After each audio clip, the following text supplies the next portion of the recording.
Армысыз оқырман, арнама тіркеліп, қолдау білдіре отырыңыз. Ұзақ әйеліне өлердей ғашық еді.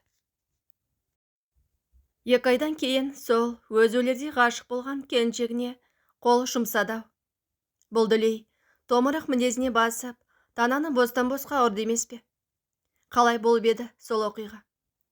Қар түсердің алдында ұзақ құмдағы мал қыстауларына жем-шөп тартып, бірде үйге түн ортасында әбден шаршап қайтқан Тана ұйықтап қалыпты. Есік ашқан апасы бұған әлдене деп ұрысып, жер-жебіріне жетіп, көпе-көрнеу Танаға айдап салды. Күйеуі телім-телім болып шаршап даладан келгенде, ұшып тұрып есік ашып шешіндіріп алудың орнына, дәл осы үйдің байбатшасындай болып шіреніп жатқанын затсыздың. Анжық байды басынып алғаны. Осы тұрғыда апасы біраз төпеп тастаған. Ашу қысқан ұзақ төргі бөлмеге қарай екі аттап барды да, шыртиғыда бүк түсіп жатқан Тананы жұлып алып, басқа көзге былшылдатып салып жіберді. Ал айызы қансынша апасының. Осы ғой керегі. Жазықсыз еді Тана мұның алдында. Титтей кінәсі жоқ еді. Бар айыбы күні бойғы үй шаруасынан титықтап барып, ұйықтап қалғаны. Күйеуінің келуін күтіп сергек жатпағаны. Кінә бар ма онысына? Әлі жас емес пе? Ол да біреудің әлпештеп өсірген баласы еді ғой. Ол да өз анасының көзінің қарашығы еді ғой. Қазір өзінің сол қылығы есіне түскенде ұзақ жамбасы талғандай қозғалақтап кетті. Ұяттан өртене жаздап жатыр. Көз алдына сондағы Тананың ернін тістеп, солық-солық жылаған кейпі келді. Сонша бір мүсәпір күйге ұшыраған бейкүнә байғұс. Ең болмаса, жазығым не еді демеді-ау. Үнсіз жылайды. Еш уақыт маңдайынан шертпеймін, алақанымды аялаймын деп еді-ау ұзақ үйленерінде. Бірдеңе тықырлағандай болды. Ұзақ елең етіп басын көтеріп, құлақ түрген тышқанның шиқылы естілді. Есік жақ бұрыштағы сандықты тықырлатып, ыдыс-аяқтарды сылдырлатты. Әрі-беріден соң емін-еркін сайраңдап, тіпті бір-бірін қуып ойнақ салғандай үйдің ішін дүбірлетіп әкетті. Мәссаған, мыналар көкпар тартқандай тараңдады ғой. Ұзақ келіншегін оятып алмай, еппен созылып, төсектің жанына шешкен етігін алды. Жіберіп қалған етігі сандыққа барып сарт етті де, әлгіндегі құлақты кемірген жағымсыз тықыр, шиқылдар бір сәтке тым-тырс болды. Бірақ сәлден кейін тықыр қайта басталды. Ұзақ екінші етігінде лақтырған. Бұл жолы сандықтан асыңқырап барып қате тиген болу керек. Ыдыс-аяқ салдыр ете түсті. О не деп шошып оянды Тана. Мен ғой. Мына үйде тышқан бар екен. Жүрегі дүрс-дүрс етіп алқымына тығылған Тана күйеуін тарс құшақтап алды. Туй, біреу дәл көкірегімнен атып жібергендей болды ғой. Тарсылдатпашы ұзақ, деді құшағында дір-дір етіп. Жарайды, кешір. Енді тарсылдатпаймын деп ұзақ сіріңке жағып, етіктерін тауып әкеп қойды. Бір кесе сынып қалыпты деді одан соң. Мейлі, ертең бір кесемен кезектесіп ішерміз шайды. Екеуі қараңғы үйде біразға дейін дабыр-дыбыр сөйлесіп жатты. Ұзақ шам жақпақ болып еді, жарықта ұйықтай алмаймын деп Тана жаққызбады. Тыстағы жауын іңірде басталған күйі толассыз құйып тұр. Тозығы жеткен кірпіш тамды бүгін түннен шығармай езіп, жаншып тастардай меңіреу сытырынан танар емес. Ұзақ, о не? Қолыңды әкелші. Қарашы, өстіп тулайды да жатады. Кейде бүйірімді тесіп жібере жаздайды. Әй, өзі бір тентек шулатып. Ұзақтың ұлы сондай, ұзақтың ұлы тентек, ұзақтың ұлы сотқар деп жүрсе. Қойшы, ондай баланың несі жақсы дейсің? Жай айтам да. Ең әуелі өзің аманса босаншы, сонан кейінгісін көрерміз. Бәрінен де соны айтсайшы. Жә, тек сен енді жылай бермесейші, қойшы. Қойдым, жыламаймын. Тана ұзаққа тығыла түскен күйінде қайта ұйықтап кетті. Ал ұзақтың ұйқысы келер емес. Мүлдем кірпігі айқаспай-ақ қойды. Әр нәрсе ойына түсіп, саңғилы саққа жүгіреді. Бұл жаман тамды ертеңнен бастап жөндеу керек. Бір күнде болса, таза тұрған дұрыс қой. Дәрі әкеліп шашқызып, мынау шын ойнақ қып жүрген ташқанды құртқан жөн. Одан соң, қанша жас шығып қалды дегенмен күнәлі салқын екен. Баяғы ауырлап күннен күнге мерзімі жақындаған танаға суық тиіп қалуы мүмкін ғой. Сондықтан үйге темір пеш орнатқан дұрыс болар. Қоймадан изоляцияланған сым сұрап алып, электр түсіруді ұмытпайыншы. Председательдің уәдесі өз алдына. Кейін қапы қалмау үшін осы бастан құрылыс материалдарын жинастыра жүру керек. Жазға күркеде болса өзіңдікі атанатын баспана салып алмай болмайды. Толып жатыр. Ойлай берсе, өзі бірне бірі жалғасып кете береді. Ал тіршілік құрған соң ойлау керек бәрінде. Ата-ананың күйі анау, өкпелесең де, ренжісең де бәрібір кете алмайсың. Оларды да ойлау керек. Оларға да үнемі көз қырын салып отыруы керек. Інісі мен қарындасы әлі жас. Селк ете түскен Тана аяғын тебініп қалып, ақырын ыңырана бастады. Түс көріп жатқан болар. Ұзақ келіншегінің жастыққа ыңғайсыз жатқан мойнын дұрыстап тағы да мүсіркеп аймалап қойды. Шашынан иіскеді. Осы сәтте Тана жақ бүйірінен біреу бүлк еткізіп түртіп қалғандай болды. Қарай көрей мынаның тентегін деді, мәз мейрам болған ұзақ. Жоқ, енді Тана аман-есен босанып, қол-аяғын бауырына алмайынша ұзақ алыс рейске басын келсе де бармайды. Ауылдан ұзап қия баспайды. Егер бұл жоқты Тана бір қиын жағдайға ұшырап қалса, оның бетін аулақ қылсын. Ұзақ үшін онан артық қорқыныш болмас. Әртүрлі ойдың соңына түскен ұзақ, әрі-берден соң тышқандардың тықырына да, шиқылына да құлақ асқан жоқ. Танаға үйленгеннен бергі бір қыс ішінде бастан кешкендері тізбектеліп келе берді. Неге екені белгісіз көп ренішті кездер оралады есіне. Қуаныш аз сияқты көңілге дәт болары шамалы. Реніш жағы әлдеқайда басым жатыр. Көңілді жүдетеді. Іште жатқан бітеу жарадай жүректі сыздатады. Басқасын қойшы, осыдан бірер ай бұрын ғана олар ашудың үстінде Тананы кешірместей етіп жәбірледі ғой. Ол күні ұзақ 3 айлық еңбегінің ақшасын қосып, бірақ алып, бір топ жігіттермен қосылып арақ ішіп, үйге ақшам кезінде қызы боп оралған. Әкесі тыста мал қоралап жүр екен де, апасы әлденеге бұрқылдап, ашуланып отыр екен. Не болып қалды тағы деді, ықылықтаған ұзақ. Менен неге сұрайсың? Ана бәрімізді билеп төстеп отырған қатыныңнан сұра. Не боп қалды деп енді ұзақ Танаға бұрылған. Қазан астына от жағып жатқан Тана кінәлі кейіпте жымиып. Көйлектерім сыймай қалған соң, мен 1-4 метрдей зат алып едім дей берген. 4 емес 10 метр алсаң да сен неге маған алдын ала айтпайсың? Неге ақылдаспайсың? Неге менің алдымнан өтпейсің? Деп долданған апасы шақ ете қалды. Көз жасын төгіп те жіберді. Тана сол жымиған кейпінен ауған жоқ. Анасының шағынғандай жылап жіберген көз жасы Тананың жымиғаны, ұзақтың зығырданын қайнатқан. Мұнан әрі ол не істеп не қойғанын өзі де пайымдай алмай қалды. Сен неге күлесің ей, әкеңнің деп Тананы теуіп жіберді. Тана бірдеңе деп қарсылық білдірген. Бұл одан әрмен еліріп аузына келгенді айтып, төмпеште жөнелді. Ең ақырында, қазір кет үйден. 2 қабат тұрмақ 4 қабат болсаң да. Маған әйел табылады. Өзің тілемсектеніп келгенсің. Нағыз жарымаған жетімек.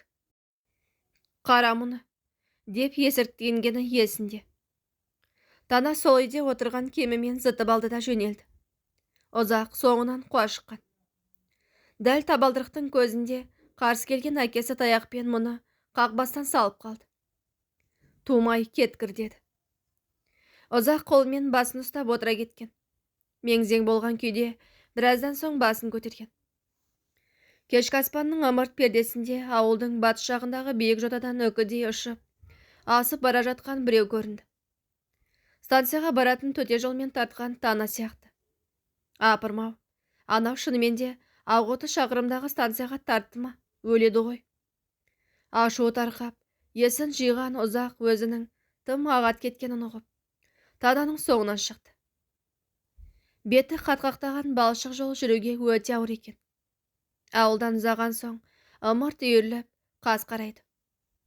Көзге түртсе көргісіз тастай қараңғы түн орнады. Қара терге түскен ұзақ ырсылдап жүгіріп келеді. Тана жеткізер емес. Түн қараңғылығы жұтып қойғандай, жым-жылас жоқ. Жалғыз аяқ төте жол жота-жотаны асып, ирелеңдеп құзға да түсті. Шамамен ауылдан 10 шақырымдай жер. Ал Тана жеткізер емес, әлі жоқ. Тана деп ұзақ қызды жаңғырықтырып айқайлап келеді. Жоқ. Тана қайырларды емес, дыбыста берер емес. Ұзақ тағы да ышқына жүгірді.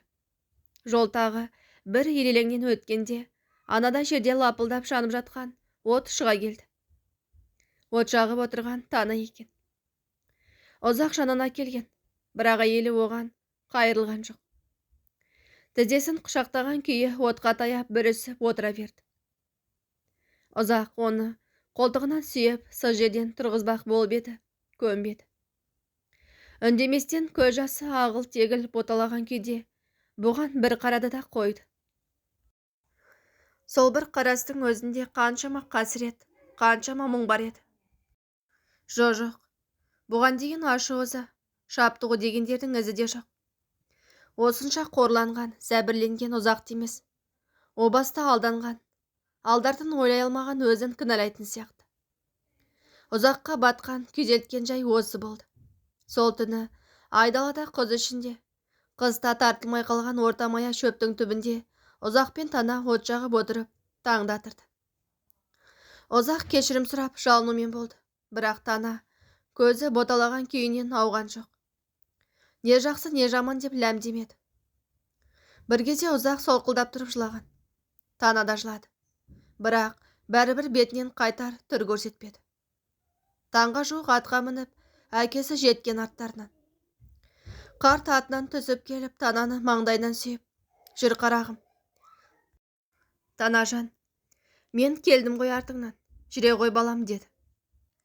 Тананы қайтарған әкесінің осы бір ауыз сөзі болатын. Егер сол күні әкесі келмегенде, Ұзақ Танадан бір жола айырылатын ба еді, кім білсін. Қазір осының бәрі есіне түсіп, Ұзақ ауыр бір күйде жатыр. Көзінен ыбыстық жас парлайды. Тырс-тырс жастыққа тамады. Бүгінгі күні бойы булықтырған іші толы өксігенді ғана тиегі ағытылып, түйдек-түйдек болып сыртқа шығуды. Еш уақытта ешкім білмейтін бүгінгі түнмен бірге кетер өксік. Тана да білмейді. Мүмкін әлде Тананың білгенде дұрыс болар ма еді. Содан бері Ұзақтың ішқұса болып торығып жүргенін түсінсінде. Тананың алдындағы сол бір айыбын қайтып жуып шаярын білмей, іштей таусылып жүр ғой. Сол жолы Тана қайтып келгенмен де Ұзақ үшін бұрынғы Тана болып оралған жоқ қой. Мүлдем басқа Тана. Бұрынғыдай сыр ашып көп үндемейді. Ештеңемен ісі жоқ. Меңзең болған сілесоқ күйде жүреді де қояды. Әсіресе көзінде отырып, анда-санда тұнып кететін бір мұң бар. Жан адамға ашпас бір сырды іргеді де тұрады. Рас, күледі, сөйлеседі. Бүгінгідей еркелеп құшақтайды да. Бірақ бәрібір бұрынғыдай ыстық ықылас, лапылдаған құштар көңіл жоқ сияқты. Іштей өзін-өзі іркі, жасқану бар. Ендігі жерде Ұзаққа секем алған күдікпен қарайтын сияқты. Мүмкін суынған, қалған көңілдің белгісі шығар. Тек сездіргісі келмейтін болар. Әлгіндегі өмір жайлы, қайғы-мұң жайлы сөз қозғағанда тегін емес қой. Әнеу бір күні Тана шешесінің үйіне барып, 4-5 күндей қонақ болып жатып қайтқан. Сол 4-5 күн Ұзақ үшін 4-5 жылдай болды. Тананы қайтып келмей қояма деп қорықты. Ал 4-5 күн өткен соң, уәдесінде тұрып Тана қайтып келгенде, мұның қуанышында шек жоқ еді. Тауық шақырды. Таңғы талмашақ. Ал Ұзақтан ұйқатаулы безінген сияқты. Басын көтеріп терезеге қарады. Әлі қараңғы, жауын құйып тұр. Енді ғана құлағы шалды. Төр жақ іргеден тырс-тырс етіп тамшы өтіп тұрған тәрізді. Жайлап көтеріліп сіріңке шаққан. Мәз саған, ал керек болса саған бөлек шығу. Үйдің жауын жақ төбесі тегіс тамшыға бөгіп, шөпілдеп тұр екен. Төтіп қалсаң сорғалай жөнелетін түрі бар. Төсектің тұсына дейін кеулепті. Шам жағуға тура келді. Ұзақ шамды жағып, әлгі тамшы өтіп тұрған жерге жалғыз шелекті қойды. Тамшы бош шелектің түбін тықылдатып ұрғылай бастады. Сөйткенше болған жоқ, төсекке таяу жетен төбенің сылағы былш етіп қопарылып түсті. Тана шошынар мекен деп ұзақтың жаны шығып кете жаздаған. Жоқ, көрім болғанда қоянбады. Әлгі қопарылған жерден тамшы сауылда жөнелген. Оған шәугімді тосып қоюға тура келді. Бірте-бірте әлгі арық адамның қабырғаларындай ырсиған сырғауылдардың арасынан төбенің сылақтары жиі-жиі қопарылып түсіп, тамшы өткен жерлер көбейді. Ұзақ қолына түскен ыдыстардың бәрін тосты. Үйдің іші сыңғыр-сыңғыр үнге толып кетті. Енді төсектің үстінен де тамшы өту қаупі туды. Ұзақ жайлап қана төсекті бөлменің қақ ортасындағы үлкен бөрененің астына жылжытып қойды. Өзінің қаудырлаған үлкен брезент плащын көрпенің сыртынан жапты. Ұйқы деген мүлдем қашқан. Ұзақ көзі бажырайып қараңғы үйде тыңдап жатыр. Төбенің сылағы дүрс-дүрс тепі түскен сайын тананы бауырына тартып қояды. Көрпенің үстінен түскендей болса, тананы шошытпасын деп, брезент плашты қолмен кеулеп көтеріп жатты. Үйдің іші сырт-сырт шолып-шолып еткен тамшыларға толы. Шәйнекке тифу-тифу десе, шелекке цук-цук дейді. Енді бірде брезент плаштың үстінен де тырсылдап тама бастады. Тана екінші бүйіріне аударылып жатты. Оянған жоқ. Тифу-тифу, цук-цук. Сәл ыңыранғандай болып, ауыр тыныстаған Тана теріс қарап, екінші бүйіріне тағы аударылып түсті. Тағы да тебінген. Үстегі плащ қаудыр-қаудыр етті. Суық теді ғой деп күбірлеген ұзақ келіншегінің ірге жағын тағы да қымтаған. Тана қолын қағып тастады. Кәдімгідей дәл бір ояу жатып, мұны жақтырмаған оғашқылықпен әдейілеп қаққандай болды. Сасып қалған ұзақ басын көтеріп Танаға үңіле қарап еді. Жоқ, келіншегі шынымен ұйықтап жатыр екен. Төбенің сылағы тағы да былш ете түсті. Тамшы тағы да көбейді. Жерге де тамып жатыр. Мейлі, тосатын ыдыс жоқ енді. Таң атысымен күл төгіп, мына үйдің төбесіне бір амал жасамаса болмайды екен. Қара қағаз тауып жабу керек. Тана бері қарай аударылып түсті. Ұйқылы күйінде ұзақтың бауырына тығылды. Мазаң болмай жатыр-ау, деді келіншегінің бері өзіне қарай бұрылып жатқанына көңілі көншігендей болып. Сөйтіп жатып ұзақ байқаусыз ұйықтап кеткен. Қанша уақыт өткені, қай уақыт болғаны белгісіз. Ұйқысы қанып, көзін күліп ашты. Сәске кезі болып қалыпты. Тана төсекте жоқ. Тамшылар тынған. Үйдің төбесі қотырала, ала сиырдың терісіндей. Кішкене терезеден жеңкілеп көшіп жатқан бұлттар көрінеді. Күн ашық сияқты. Ұзақ жымиып қойды. Отау тігіп үй болдық. Ауыз бөлмеден сөйлескен дабыр естіледі. Ұзақ құлақ түрген. Танамен апасы сөйлесіп жүр. Мына кезді төріңе төсеші, жалаңаш жатпасын дейді апасы. Онан сырттан далада әкесінің даусы да естіледі. Әй, жаппас, бұл тіреуді ана төбеге қоялық дейді. Сөйдеді де ішке қарай дауыстайды. Әлгі ұзақ қайда, о несі тал түске дейін жатып.